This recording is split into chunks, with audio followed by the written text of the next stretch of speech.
João Patton, um missionário entre os antropófagos, 1824-1907. Perto de Dalswinton, na Escócia, morava um casal conhecido em toda a região como os velhos Adão e Eva. A esse lar veio em visita uma sobrinha, Jeanette Rogerson. Supunha-se que não houvesse muita coisa na casa isolada dos velhos para distrair a jovem, sempre viva e alegre. Mas uma coisa atraiu-lhe o interesse. Um rapaz chamado Tiago Patton, que entrava, dia após dia, no matagal perto da casa. Levava sempre um livro na mão, como se ali fosse para estudar e meditar. Certo dia, a moça, vencida pela curiosidade, entrou furtivamente por entre as árvores e espiou o rapaz recitando os sonetos evangélicos de Erskine. A sua curiosidade tornou-se em santa admiração quando o jovem, deixando o chapéu no chão, ajoelhou-se debaixo de uma árvore para derramar a alma em oração perante Deus. Ela, espírito de brincalhona, avançou e pendurou o chapéu em um galho que estava próximo. Em seguida, escondeu-se onde podia, sem ser vista, para presenciar o rapaz perplexo a procurar o chapéu. No dia seguinte, a cena se repetiu. Mas o coração da moça comoveu-se ao ver a perturbação do rapaz, imóvel por alguns minutos com o chapéu na mão. Foi assim que ele, ao voltar no dia seguinte ao lugar onde se ajoelhava diariamente, achou, preso na árvore, um cartão que continha os seguintes dizeres: a pessoa que escondeu seu chapéu confessa-se sinceramente arrependida de tê-lo feito e pede que ore, rogando a Deus que a torne crente tão sincera como o Senhor. O jovem fitou por algum tempo o cartão, esquecendo-se completamente naquele dia dos sonetos. Por fim, tirou o cartão da árvore. No momento em que se reprovava e a sua estupidez por não saber que fora um ser humano quem escondera o chapéu 2 vezes, viu passar por entre as árvores, na frente da casa do velho Adão, uma moça, balde na mão, cantando um hino escocês. Naquele instante, o moço sabia, por instinto divino, que a visita angélica que invadira seu retiro de oração fora a gentil e hábil sobrinha dos velhos Adão e Eva. Tiago Patton ainda não conhecia Jeanette Rogerson, mas ouvira falar nas suas extraordinárias qualificações intelectuais e espirituais. É provável que Tiago Patton começasse a orar pela jovem, mas num sentido diferente daquele que ela pedira. De qualquer forma, a moça furtara não somente o chapéu do rapaz, mas também o seu leal coração. Um furto que resultou, por fim, no casamento dos dois. Tiago Patton, fabricante de meias no condado de Dumfries, e sua esposa Jeanette andavam, como Zacarias e Isabel na antiguidade, irrepreensíveis perante o Senhor. Ao nascer-lhes o primogênito, deram-lhe o nome de João, dedicando-o solenemente a Deus, com oração, para ser missionário aos povos que não tinham oportunidade de conhecer a Cristo. Entre a casa própria em que morava a família dos Patton e a parte que servia de fábrica havia um pequeno aposento. Acerca desse quarto, John Patton escreveu: era o santuário de nossa humilde casa. Várias vezes ao dia, geralmente depois das refeições, o nosso pai entrava nesse quarto e, fechada a porta, orava. Nós, seus filhos, compreendíamos, como se fosse por instinto espiritual, que se derramavam orações por nós, como fazia na antiguidade o sumo sacerdote, quando entrava no Santo dos Santos em favor do povo. De vez em quando, se ouvia o eco de uma voz em tons de quem suplica pela vida. Passávamos pela porta nas pontinhas dos pés, de modo a não perturbar a santa e íntima conversação. O mundo lá fora não sabia de onde vinha o gozo que brilhava no rosto de nosso pai, mas nós, seus filhos, o sabíamos. Era um reflexo da presença divina, que era sempre uma realidade para ele na vida cotidiana. Nunca espero, quer num templo, quer nas serras, quer nos vales, sentir Deus mais perto, mais visível, andando e conversando mais intimamente com os homens do que naquela humilde casa coberta de palha. Se por uma catástrofe indizível tudo quanto pertence à religião fosse apagado da memória, Minha alma reverteria de novo ao tempo da minha mocidade. Ela fechar-se-ia naquele santuário, e ao ouvir novamente os ecos daquelas súplicas a Deus, lançaria para longe toda a dúvida com este grito vitorioso: meu pai andava com Deus, por que não posso eu também andar?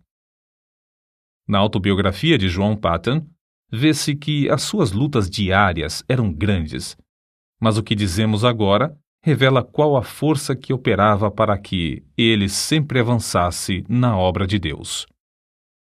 Antes, realizava-se culto doméstico na casa de meus avós somente aos domingos, mas meu pai convenceu primeiro a minha avó a orar, ler um trecho da Bíblia e cantar um hino diariamente, pela manhã e à noite. Depois, todos os membros da família seguiram esse costume. Foi assim que meu pai começou, aos 17 anos de idade, o bendito costume de fazer cultos matutinos e vespertinos em casa. Costume que observou, talvez sem uma única exceção, até se achar no leito de morte com 77 anos de idade. No último dia da sua vida, uma passagem das Escrituras foi lida e ouviu-se sua voz na oração. Nenhum dos filhos se recorda de um só dia que não fosse assim santificado. Muitas vezes havia pressa em atender a um negócio. Inúmeras vezes chegavam os amigos. Mas nada impedia que nos ajoelhássemos em redor do altar familiar enquanto o sumo sacerdote dirigia as nossas orações a Deus e se oferecia a si mesmo e a seus filhos ao mesmo Senhor. A luz de tal exemplo era uma bênção, tanto para o próximo como para a nossa família. Muitos anos depois, contaram-me que a mais depravada mulher da vila, uma mulher da rua, declarou que a única coisa que evitou o seu suicídio foi que, numa noite escura, perto da janela da casa de meu pai, ouviu-o implorando no culto doméstico que Deus convertesse o ímpio do erro do seu caminho e o fizesse luzir como uma joia na coroa do Redentor. Vi, disse ela, como eu, era um grande peso sobre o coração desse bom homem e sabia que Deus responderia à sua súplica. Foi por causa dessa certeza que não entrei no inferno e que achei o único Salvador. Por meio desse ocorrido, a mulher foi salva e transformada pela graça divina. Não é de admirar que, em tal ambiente, 3 dos 11 filhos de Tiago Paton, João, Walter e Tiago, fossem constrangidos a dar suas vidas à obra mais gloriosa, a de ganhar almas. Não julgamos estar esse ponto completo sem lhe acrescentar mais um trecho dessa autobiografia. Até que ponto fui impressionado nesse tempo pelas orações de meu pai, não posso dizer. Nem ninguém pode compreender. Quando de joelhos e todos nós ajoelhados em redor dele no culto doméstico, ele derramava toda a sua alma em oração com lágrimas, não só por todas as necessidades pessoais e domésticas, mas também pela conversão da parte do mundo onde não havia pregadores para servirem a Jesus. Sentíamos-nos na presença do Salvador vivo e chegamos a conhecê-lo e amá-lo como nosso amigo divino. Ao levantarmos-nos da oração, eu costumava olhar para a luz do rosto do meu pai e cobiçava o mesmo espírito. Anelava, em resposta às suas orações, a oportunidade de me preparar e sair, levando o bendito Evangelho a uma parte do mundo então sem missionários. Acerca da disciplina do lar, eis o que ele escreveu. Se houvesse algo realmente sério para corrigir, meu pai se retirava primeiramente para o quarto de oração, e nós compreendíamos que ele levava o caso a Deus. Essa era a parte mais severa do castigo, para mim. Eu estava pronto a encarar qualquer penalidade, mas o que ele fazia penetrava na minha consciência como uma mensagem de Deus. Amávamos ainda mais o nosso pai ao ver o quanto tinha de sofrer para nos castigar, e de fato tinha muito pouco a nos castigar, pois dirigia a todos nós, 11 filhos, muito mais pelo amor do que pelo temor. Por fim, chegou o dia em que João tinha de deixar o lar paterno. Sem o dinheiro para a passagem e com tudo o que possuía, inclusive uma Bíblia embrulhada num lenço, saiu a pé para trabalhar e estudar em Glasgow. O pai o acompanhou até uma distância de 9 quilômetros. No último quilômetro, antes de se separarem um do outro, os dois caminhavam sem poder falar uma só palavra, Mas o filho sabia, pelo movimento dos lábios do pai, que este orava em seu coração por ele. Chegando ao lugar combinado onde se separariam, o pai balbuciou: Deus te abençoe, meu filho. O Deus de teu pai te prospere e te guarde de todo mal. Depois de se abraçarem, o filho saiu correndo, enquanto o pai, em pé no meio da estrada, imóvel, com o chapéu na mão e lágrimas correndo pelas faces, continuava a orar em seu coração. Alguns anos depois, o filho testificou de que essa cena, gravada na sua alma, o estimulava como um fogo inextinguível a não desapontar o pai no que esperava dele, seu filho, que seguisse o seu bendito exemplo de andar com Deus. Durante os 3 anos de estudos em Glasgow, apesar de trabalhar com as próprias mãos para se sustentar, John Paton, no gozo do Espírito Santo, fez uma grande obra na seara do Senhor. Contudo, soava-lhe constantemente aos ouvidos o clamor dos selvagens nas ilhas do Pacífico, e isso foi, antes de tudo, o assunto que ocupava as suas meditações e orações diárias. Havia outros para continuar a obra que fazia em Glasgow, mas quem desejava levar o Evangelho a esses pobres bárbaros? Ao declarar sua resolução de trabalhar entre os canibais das Novas Hébridas, quase todos os membros da sua igreja se opuseram à sua saída. Um muito estimado irmão assim se exprimiu: entre os antropófagos, será comido por eles. A isso, John Paton respondeu: o irmão é muito mais velho que eu, breve será sepultado e comido por vermes. Declaro ao irmão que, se eu conseguir viver e morrer servindo ao Senhor Jesus e honrando o seu nome, não me importarei ser comido por antropófagos ou por vermes. No grande dia da ressurreição, o meu corpo se levantará tão belo como o seu, na semelhança do Redentor ressuscitado. De fato, as Novas Hébridas haviam sido batizadas com sangue de mártires. Os 2 missionários, William e Harris, enviados para evangelizar essas ilhas, poucos anos antes desse tempo, foram mortos a cacetadas, e seus cadáveres cozidos e comidos. Os pobres selvagens não sabiam que assassinavam seus amigos mais fiéis. Assim, os crentes em todos os lugares, ao receberem as notícias do martírio dos 2, oraram com lágrimas por esses povos. E Deus ouviu as súplicas, chamando, entre outros, a John Paton. Mas a oposição à sua saída era tal que ele resolveu escrever a seus pais e, pela resposta, veio a saber que eles o haviam dedicado para tal serviço no dia do seu nascimento. Desde esse momento, John Paton não mais duvidou da vontade de Deus e assentou no seu coração gastar a vida servindo aos indígenas das ilhas do Pacífico. O nosso herói conta muitas coisas de interesse acerca da longa viagem à vela para as Novas Hébridas. Quase no fim da viagem, quebrou-se o mastro do navio. As águas os levavam lentamente para Tana, uma ilha de antropófagos onde a bagagem teria sido saqueada e todos a bordo cozidos. Contudo, Deus ouviu suas súplicas e os fizeram alcançar uma outra ilha. Alguns meses depois, foram à mesma ilha de Tana, onde conseguiram comprar o terreno dos silvícolas e edificar uma casa. Comove o coração ler que construíram a casa sobre os mesmos alicerces lançados pelo missionário Turner 15 anos antes, o qual teve de fugir da ilha para escapar de ser morto e comido pelos selvagens. Acerca da sua primeira impressão sobre o povo, Paton escreveu: fui levado ao maior desespero. Ao vê-los na sua nudez e miséria, senti tanto horror como compaixão. Eu tinha deixado a obra entre os amados irmãos em Glasgow, obra em que sentia muito gozo para dedicar-me a criaturas tão degeneradas. Perguntei-me a mim mesmo: é possível ensiná-las a distinguir entre o bem e o mal e levá-las a Cristo ou mesmo a civilizá-las? Mas tudo isso eram apenas sentimentos passageiros. Logo senti um desejo tão profundo de levá-los ao conhecimento e amor de Jesus como jamais sentira quando trabalhava em Glasgow. Antes de completar a casa em que o casal Paton iria morar, houve uma batalha entre 2 tribos.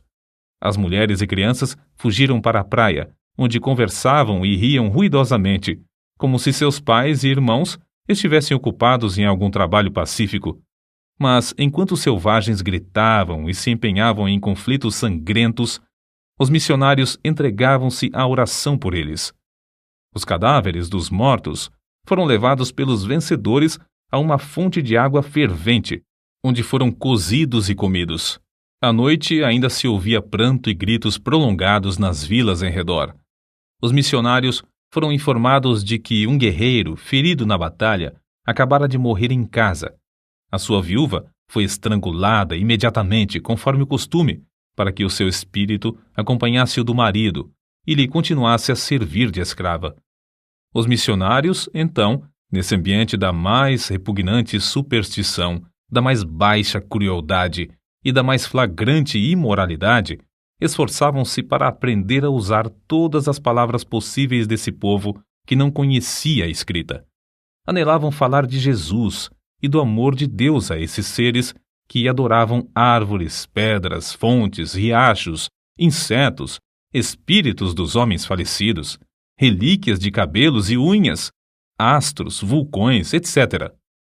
A esposa de Patton era uma ajudadora esforçada e, dentro de poucas semanas, reuniu 8 mulheres da ilha a quem instruía diariamente. 3 meses depois da chegada dos missionários à ilha, a esposa de Patton faleceu de malária e 1 mês depois, o filhinho também morreu. Quem pode avaliar as saudades de Patton durante os anos que trabalhou sem ajudadora em Tana? Apesar de quase haver morrido também da mesma enfermidade, de os crentes insistirem para que voltasse à sua terra e de os indígenas fazerem plano após plano de matá-lo, esse herói permaneceu orando e trabalhando fielmente no posto onde Deus o colocara. Um templo foi construído e um bom número se congregava para ouvir a mensagem divina. Patton não somente conseguiu reduzir a língua dos tanianos à forma escrita, mas também traduziu uma parte das escrituras, a qual imprimiu apesar de não conhecer a arte tipográfica. Acerca da gloriosa façanha de imprimir o livro em taniano, assim escreveu: Confesso que gritei de alegria quando a primeira folha saiu do prelo, tendo todas as páginas na ordem própria. Era 1h da madrugada, eu era o único homem branco na ilha, e havia horas em que todos os nativos dormiam. Contudo, atirei ao ar o chapéu e dancei como um menino por algum tempo ao redor do prelo. Terei eu perdido a razão? Não devia, como missionário, estar de joelhos louvando a Deus por mais esta prova de sua graça? Crede, amigos, o meu culto foi tão sincero como o de Davi, quando dançou diante da arca do seu Deus. Não deveis pensar que, depois de pronta a primeira página, eu não me tivesse ajoelhado pedindo ao Todo-Poderoso que propagasse a luz e a alegria do seu santo livro nos corações entenebrecidos dos habitantes daquela terra inculta. Depois de Patton haver passado 3 anos em Tana, o casal de missionários que vivia na ilha vizinha, Erromanga, foi martirizado barbaramente a machadadas em pleno dia.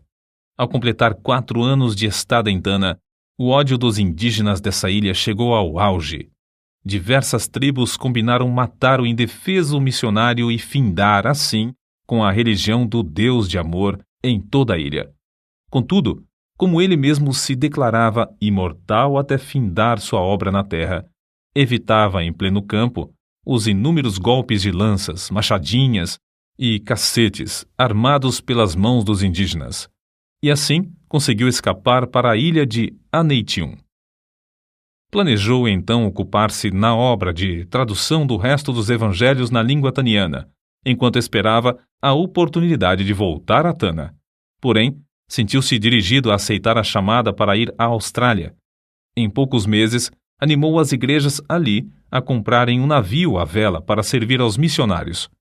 Despertou-as também a contribuírem liberalmente e a enviarem mais missionários a evangelizar todas as ilhas. Acerca da sua viagem à Escócia, depois de alguns anos nas Novas Hébridas, ele escreveu: Fui de trem a Dumfries e lá achei condução para o querido lar paterno, onde fui acolhido com muitas lágrimas. Havia somente 5 curtíssimos anos que saíra desse santuário com a minha jovem esposa, e agora, ai de mim! Mãe e filhinho jazem no túmulo, em Tana, nos braços um do outro, até o dia da ressurreição. Não foi com menos gozo, apesar de sentir-me angustiado, que, poucos dias depois, encontrei-me com os pais da minha querida falecida esposa. Antes de deixar a Escócia para a nova viagem, Patton casou-se com a irmã de outro missionário.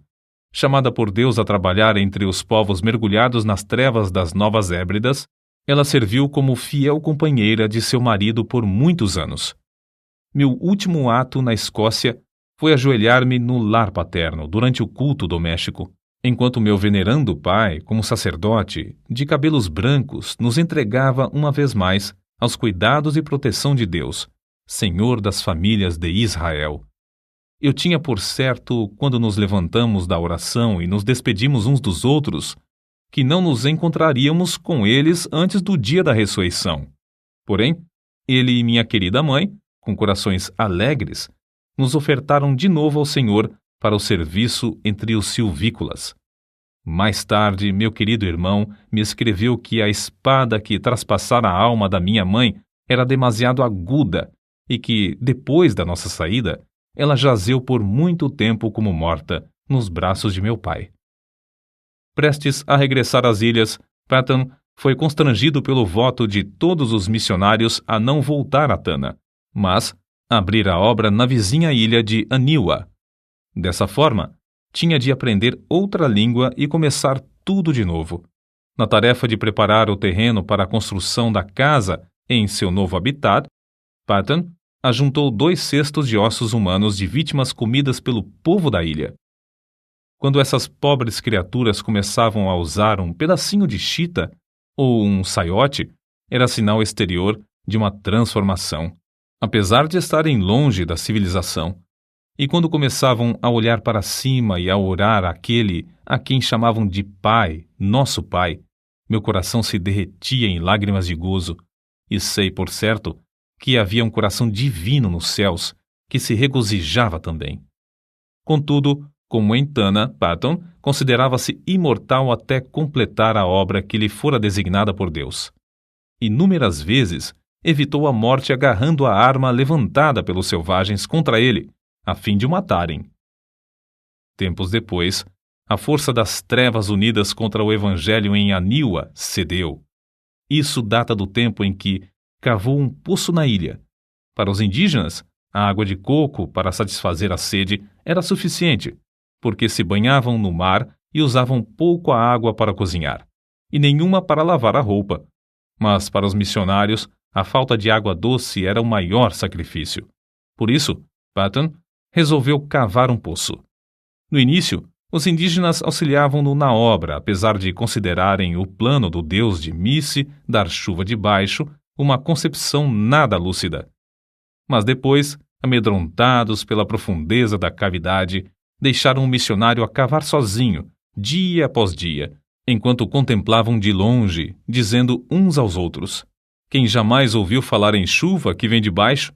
Pobre Misse, coitado! Quando o missionário insistia em dizer que o abastecimento de água em muitos países vinha de poços, eles respondiam: é assim que se dá com os doidos. Ninguém pode desviá-los de suas ideias loucas. Depois de longos dias de labor enfadonho, Patton alcançou terra úmida. Confiava em Deus para obter água doce, em resposta às suas orações.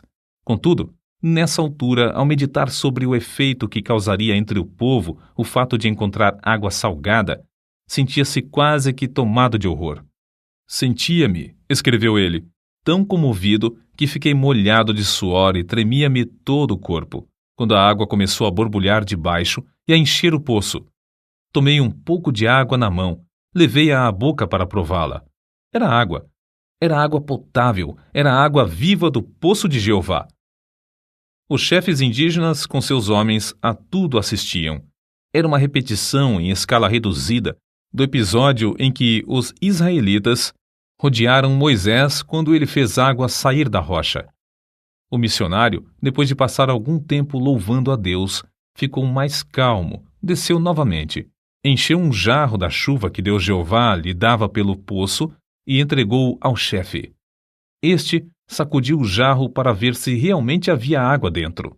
Então, tomou um pouco na mão e, não satisfeito com isso, levou à boca um pouco mais. Depois de revolver os olhos de alegria, bebeu-a e rompeu em gritos. Chuva! Chuva! É chuva mesmo! Mas como a arranjou? Patton respondeu. Foi Jeová, meu Deus, quem a deu da sua terra, em resposta ao nosso labor e orações. Olhai e vede por vós mesmos como borbulha a terra. Não havia um homem entre eles que tivesse coragem de chegar perto da boca do poço. Então, formaram uma fila comprida e, segurando-se uns aos outros pelas mãos, avançaram até que o homem da frente pudesse olhar para dentro do poço. A seguir, o que tinha olhado passava para a retaguarda, deixando o segundo olhar para a chuva de Jeová, muito embaixo. Depois de todos olharem um por um, o chefe dirigiu-se a Patton e disse: Missy, a obra de seu Deus Jeová é admirável, é maravilhosa. Nenhum dos deuses de Aniwa jamais nos abençoou tão maravilhosamente. Mas, Missy, ele continuará para sempre a dar chuva por essa forma ou acontecerá como a chuva das nuvens? O missionário explicou, para gozo indizível de todos, que essa bênção era permanente e para todos os aniwanianos.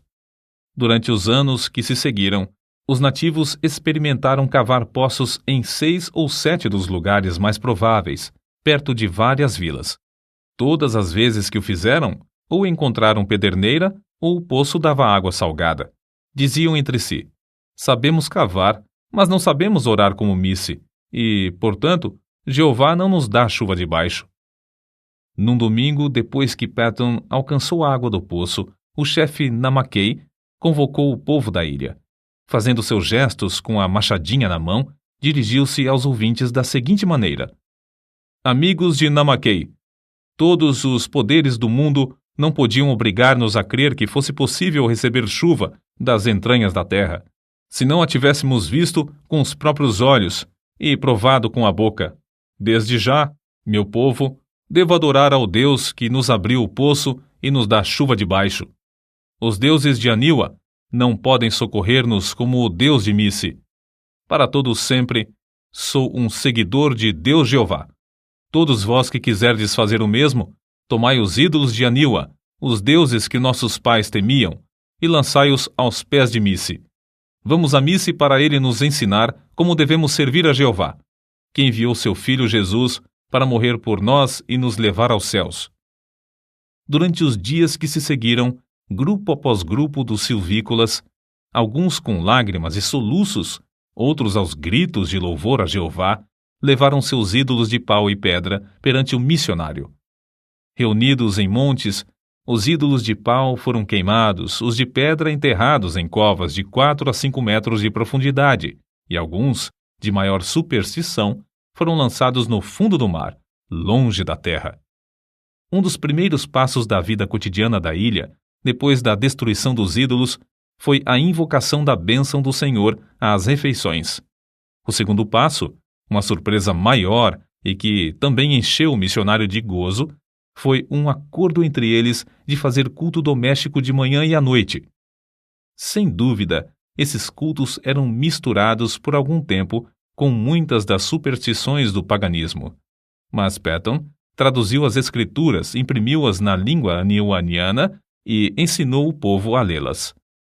A transformação do povo da ilha foi uma das maravilhas dos tempos modernos.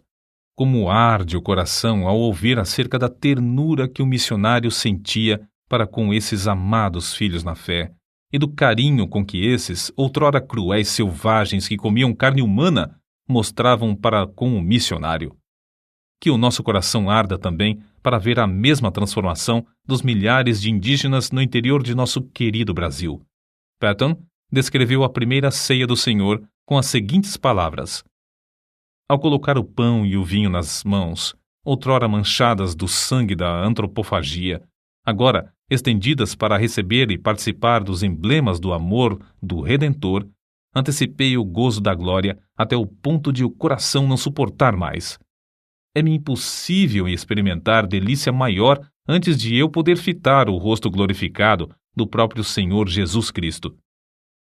Deus não somente concedeu ao nosso herói o indizível gozo de ver os anionianos evangelizando as ilhas vizinhas, mas também de ver seu próprio filho, Frank Patton, e esposa, morando na ilha de Tanna e dando prosseguimento à obra que ele começara com maior sacrifício.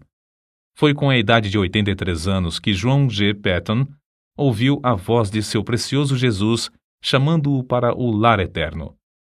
Quão grande o seu gozo, não somente ao reunir-se aos seus queridos filhos das ilhas do sul do Pacífico que entraram no céu antes dele, mas também saudar com um bem-vindo os demais quando chegarem ali, um por um.